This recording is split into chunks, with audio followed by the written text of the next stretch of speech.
Alrighty, we're back at it. Wolfpack TCG here. We're playing what game? This is Grand Archive. Alright. And did we top or did we come in second? Top. You sure? Yeah. There's that smile. Alright. I'm going to go ahead and let's get this rolling. What did we play today? Okay, so today I brought Diao water fractals. So just going to go through the material deck really quick. You have Spirit of Water, Standard. Diao-chan's your champ. Crystal and Mirror, this is good. Whenever you play a Fractal, or a Fantasia, you just get to glimpse one. Yeah. It's really good, help you cycle through your stuff. For the audience not familiar, can you explain like what Fractals are? Because I know like in this game there are like different card types that aren't seen anywhere else. Yeah. So in the main deck, you'll see when we get to that, you have Fractals, which are Fantasias. They just enter your field, and they typically have reservable keyword, meaning you can tap them to pay for reserve cost or help pay towards reserve cost. A lot of them also have secondary abilities as class bonuses, but we'll get into that more. Yeah. So for this one, it kind of reminds me of like artifacts in Magic. Yeah. A similarity. Okay, cool. As long as we have an analogy. Yeah. Mm-hmm. Then you have your Wand of Frost.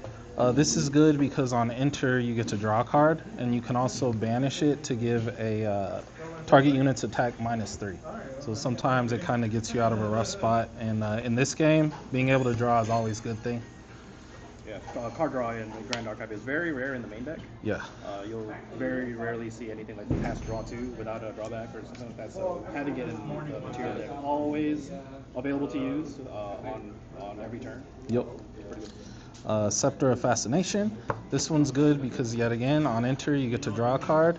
This also, if Diao is your champion, it allows you to banish this card and put glimmer counters back on her. This is important because Diao has an ability to tap her and play a spell from your memory, a reaction spell from your memory.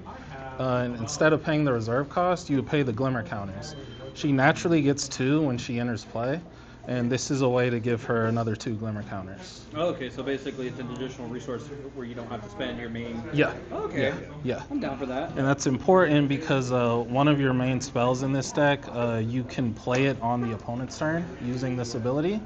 And playing it off of her ability allows you to draw a card into memory, so you're getting that extra card for the turn, which is always playing helpful. on the opponent's turn is a card game, don't we? Yeah. And it's a little weird in this game too because the way you play cards in Grand Archive is the way you pay costs. In Magic you have your lands. In this game, your hand is also your resource. Yeah. Interesting. So to pay for costs, you have to put down that many cards that it says in the cost, and they go to the memory zone where her ability will come into play, being able to play from that zone. Interesting. We have Art of War. This is your Divine Relic. You can only have 1 in your material deck. This one's good. I just added this recently. A lot of the players here like going aggro and playing a lot of allies, things like that. This slows the game down for me because my deck is not super heavy on allies. It's really reliant on playing spells. Spells are great. They bypass a lot of things like taunt, things of that nature. But again, you only have so many. You really want to make them count. You really want to hit the champion as often as possible. This slows it down so I'm not just getting beat on by allies the whole time. We like responses. Yeah. And the thing with the Divine Relics too is it's a keyword specific to Grand Archive, where if you have a Divine Relic of 1, you cannot have another Divine Relic. So you have to pick and choose between one of the, I think it's like 6 or 8. Yeah. Okay. Yeah. So you can't put them all together and have like a good stuff deck. Yeah. So. Fair enough. Yeah. Backup Charger. Backup Charger is great. You pay 3, banish it, summon a Power Cell token, draw a card into memory. There's another card in the deck that you'll see later that works in conjunction with this to allow you to draw 2. Again. So there's that draw power. Again, draw power is very nice in this game. Yeah. Okay. Tengu. This one I do not play Guoja, so I don't get the bonus effect here. But this is yet another card that will allow me to draw a card into memory. Yeah. Out of curiosity, so how many cards do you play that allow you to draw? Ooh. In this deck, I pretty much just have these in the material deck, these, And then, like I said, there's a card in the deck that works in That works in conjunction with this conjunction. that lets Okay. me draw 2. So this way you're kind of being able to stack yourself. Yes. Okay. And I also have an ally that lets me draw 2, and I'll get to that when I hit the main deck. Terrafring, again, slow things down. Tax your opponent on making attacks. So once I banish this, the opponent has to pay 2 for every attack that they declare. This is good, especially if I'm in a rough spot and I need to buy another turn or something.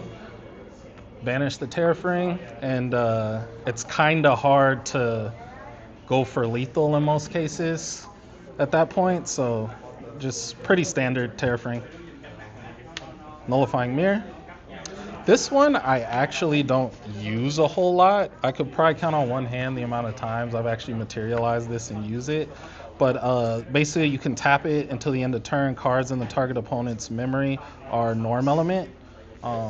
It has its uses, but again, it's kind of, wouldn't you say it's kind of like specific? Yeah, it really depends. Yeah, a couple of the decks now, things like Spectres, Yeah. They rely on having a specific element of card in your discard. It's like it'll look for that. And there's another keyword called Kindle, where you can use your graveyard and banish specific elements Yep. that match the card that you're trying to play to pay for the cost.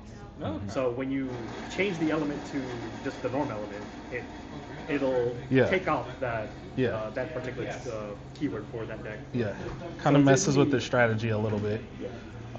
This is another one, again, kind of more matchup dependent, but again, it makes cards and graveyards norm element. And lastly, we have Safeguard Amulet. You banish this. If your champion would take non-combat damage this turn, you prevent 4 of it. That makes up the material deck. Now we can get into the main deck, and you'll see how a lot of these strategies come together. So for a lot of people that may not play this game, so what is the maximum deck size in Grand Archive? 60. 60? 60. And what's the minimum? Is there a minimum?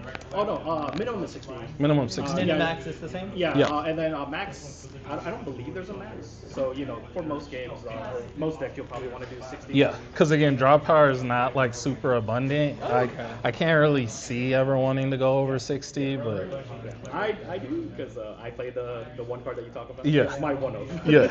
So it's the 60%. There you go. okay. So first I'm going to start with the allies in the deck. Zhang Zhao. This card is great. I can't rave about this enough. This card is great. It has a on-enter effect. It's based on the amount of cards in your memory. Like I was saying earlier with the fractals, you can actually use the fractals to tap them to help pay for cost. This is important with Zhang Zhao. So her effect is on enter. If you have 0 cards in memory, you would draw 2 cards. If you have 1 to 3 cards in memory, you would recover 4. And if you have 4 to 6, you would glimpse 4. If you have 7 or more, each opponent discards a card at random from their memory. So again, you have options here, and it all comes down to what your setup is with fractals on the field right now. More often than not with her, I'm recovering and drawing. Occasionally the glimpse is very helpful, but again, you don't always need that because you have your mirror allowing you to glimpse whenever you're playing a fractal, and you will be playing fractals anyway. And for those not familiar, Glimpse, to allude to the other card game, Magic, Glimpse is Scry. So this one I think it's Glimpse 4, right? Yeah, Yeah, Glimpse so 4. you basically Scry 4. So, setting up your next draws and stuff for the deck. Frostworn Paladin. Again, great card. This one has intercept, so meaning it can block incoming attacks. As well, on enter, you can banish a card with floating memory. Those that don't know, floating memory are cards in your, not discard pile. Graveyard. Graveyard, basically. You can banish them to help pay for cost. So in this case, when she enters, you can banish a card that has floating memory keyword on it, give her a buff counter, which is a +1/+1. So again, just very great card. The last ally that I run in the deck is Gildis, Chronicler of Yesa. This card has the keyword balance. As long as the amount of cards in your hand and your memory match, she gains +3 attack. This is, I would say, pretty easy to achieve with fractals because you can use them to help pay for cost. It's a lot easier to balance out your memory in your hand. This was actually a recent addition, and I would say this put in a lot of work today. So this one definitely helps a lot. Now for your fractals. Fractal of Snow. Again, fractals have keyword reservable. You can tap them to help pay for reserve costs, basically. In addition, this one has a class bonus. I can sacrifice this fractal. The next time one or more allies would enter the field this turn, they enter the field rested instead. So again, it has its utility uses. Occasionally I will use that ability and it's useful, but more often than not I'm trying to save as many of my fractals on field as I can. And you'll see why when I get to that spell in a little bit. And allies coming into rested is really big for those aggro decks because like in a lot of other games, you have to tap to attack. So it'll stop some aggression that way as well. We have our Fractal of Rain, again, keyword reservable. This also has Imbue, meaning that when you play it, you can reveal, this is Imbue 2, so I would need to reveal 2 cards from memory of that same element. So I would reveal 2 water cards to imbue it. If it's imbued, at the beginning of my recollection phase, target player puts the top card of the deck into the graveyard. So again, I can make my opponent mill the top card if I want to. Again, I don't always utilize that ability, but there are matchups where it comes in handy, things of that nature. Sometimes you have cards that you'll play someone who's playing a card that allows them to play with their top deck card revealed face up. Sometimes that comes in handy, so just something to keep in mind. Like I said, the fun thing about fractals is they have a lot of utility use outside of just having reservable keyword. We have Fractal of Refreshment. Again, you may reveal up to 3 water element cards from your memory and put them on the bottom of your deck in any order. Then you draw that many cards back into your memory. Again, when you want to cycle, you're not seeing spells, you need to try to get to some of your spells. Really useful. We have 3 Fractal of Intrusion. On enter, I can banish a card with floating memory keyword from my graveyard. When I do, I can basically look at a card in the opponent's memory and make them discard it. That was really huge because it is also hitting most of the time for memory. Yeah. I know people like to put down memory that sometimes they can't play that turn. Yeah. And then just hitting something that they think they could play next turn because they can pick it back up. Yeah. You just hit it and it just goes away. Yeah. Unstable Fractal. This also has reservable, but it also has keyword hindered, meaning when it enters play, it comes in tapped. It also has a class bonus. You can pay 3, tap it, sacrifice the unstable fractal, and then it becomes a spell and allows you to destroy target item with memory cost 0 or reserve cost 5 or less. Again, this can really come in handy in some places. Things materialized from the material deck, things of that nature. Again, very sometimes matchup dependent, but it doesn't hurt to have the option. Yeah, in this game it's kind of hard to hit like any of the regalias that come from the material deck, right? Yeah. Yeah. So like having options that are available to your class or your character itself is really, really big. Yeah. We have 4 Fractal of Insight. This one on enter, you can glimpse 2 if you decide to tap it. We have a unique Fantasia, Jianyu. This card has a class bonus where it costs 2 less. And when it enters the field, you basically name a card. That card now costs 2 plus X more to activate. The X is based on the amount of Fantasias you control. So keep in mind, she is a Fantasia. All of your fractals are Fantasias as well. So with this, you can pump it up to huge numbers where the card you named, your opponent's basically never going to be able to use that card throughout the match. Again, unless they have something that will allow them to clear this off the field. And what's the decision behind that one being a 1/0? So I actually originally had it at 2. I changed it for today because I felt like I wanted to make the space for another ally, which ended up being Gildis, Okay. who came in handy because I felt like there were a lot of matches where I just needed that last little bit of damage, and maybe had I put on the pressure earlier, I could have finished the game off with one of my spells. So I decided to bump her down to 1 for the time being. It still worked out pretty well today, but I am debating going back up to 2 just for consistency and seeing it more often. Because again, it's a very powerful card, basically locking your opponent out of one of their cards throughout the duration of the game. We have 1 Captivating Opulence. This on enter, you draw a card into your memory, and then as a Diao bonus, activated abilities of Regalias that you don't control cost 2 more to activate. Again, very strong. This deck is very good at taxing your opponent on things that they want to do. And a lot of times, the tax adds up to so much, they can't really do what they want to do every turn. And then, again, matchup dependent. It depends if they actually have something to be able to deal with this or not. Yeah, but I think that one just, for a lot of those triggers, a lot of them like Terra Frame, they still have to pay the 2 because it isn't activated. Yeah. It activates during their recollection phase. So, Yeah. yeah, I can see the vision for that one. 4 Burst Asunder. This is probably your main spell in the deck. This is how you're going to be ending most of your games. So, it has a class bonus where it costs 2 less to activate. When you play it, it deals 2 damage. Then you can sacrifice any amount of fractals that you want to. Each fractal sacrificed is an additional 2 damage. So there's been plenty of games where I ended on a Burst Asunder for like 14, 16 damage, something like that. It's really not that hard to hit. But again, this is probably the main way you're going to be finishing off games. We have 4 Refracting Missile. Again, another spell. Very strong. This one deals damage to a target unit based on the amount of fractals you control plus 1.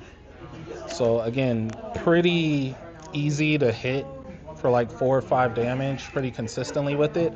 On top of it, it's a floating memory. So very good. Yeah, in this game, units count allies and champions, so you can actually hit directly with this one too. Yep. Alongside the Burst Asunder. Yeah. You have 4 Shimmering Refraction.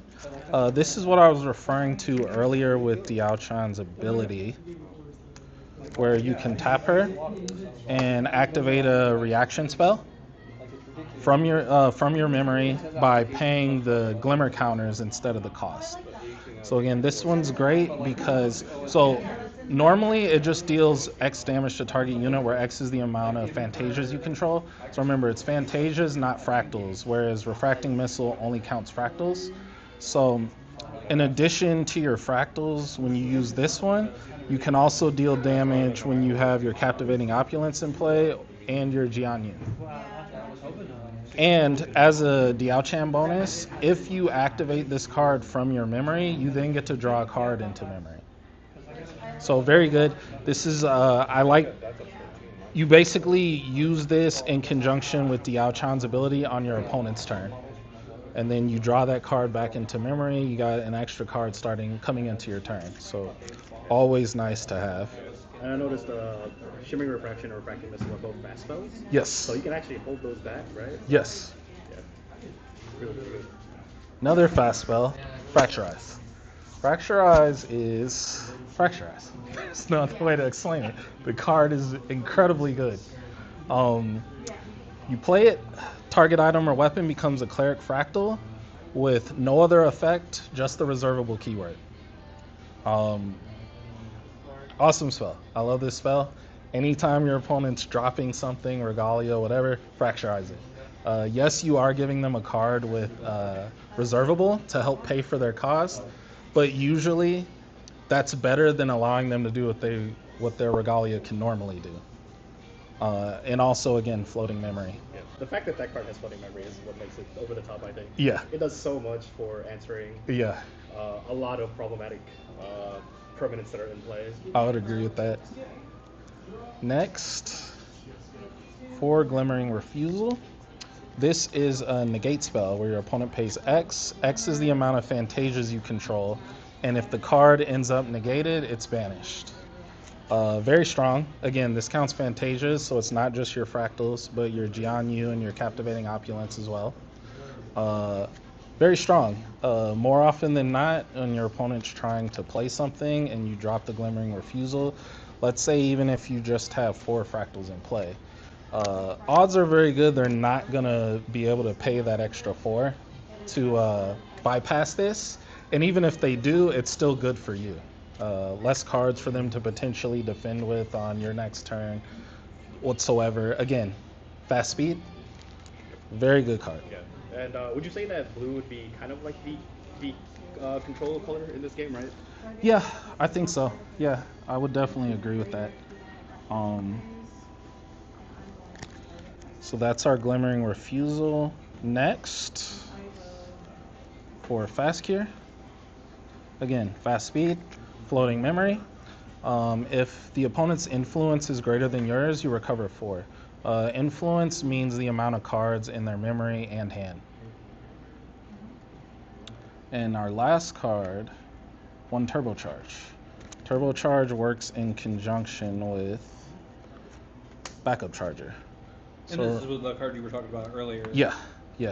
So remember, your Backup Charger, after you banish it and you draw the card into memory, you play the Power Cell token rested. When you play your Turbocharge, you would sacrifice a Power Cell, and then you get to draw 2 cards off of it. Again, that draw power is very powerful and very useful, especially for a deck like this where you're kind of trying to, once you have your fractals set up, you really kind of want to try to cycle through to get to your spells as much as possible. So that always comes in handy. And yeah, that's the deck profile. Okay, awesome. Did you have any rough matchups today? Slimes. Slimes can be kind of rough. Again, a relatively ally-heavy deck, and some of them can, based on their effects, reach really high numbers. And again, with this deck, you're a little more limited in what you want to hit because, again, your main source of attacks are your spells here. You really don't want any of them to go to waste if possible. And again, with slime, sometimes there's ones you really can't ignore, and you're like, I'm gonna have to kill that. There's no choice. That's fair. Yeah. Any changes that you'd feel like you need to make if you So were thinking about any? I actually did make a change coming in today, and that was adding 3 of these. This came in clutch today. Like I was explaining earlier, she has keyword balance, meaning that if the amount of cards in your hand and your memory are equal, she gains +3 attack, making her a 4/3. This really came in clutch today because it allowed me to hit some of those slimes and kill them in one hit without having to necessarily resort to using a spell. As well as putting pressure on the opponent, turn 1 or 2, being able to hit them for 4 with this, and then you have Frostwarn coming in with 2. If you banish the floating memory, she has 3 attack. Just really helped putting pressure on. But I would say, even though this was a good change, I do feel like possibly bumping Jianyu back up to 2. Because again, placing that restriction on one of your opponent's cards is very powerful. Using this in conjunction with your fractals, more often than not, typically means that's a card your opponent's just not going to have access to throughout the match. Alrighty. So that has been Diao-chan Fractals. All right. Yep. Well, until next time, make sure you guys hit the like, share, subscribe, and tune in for more card content.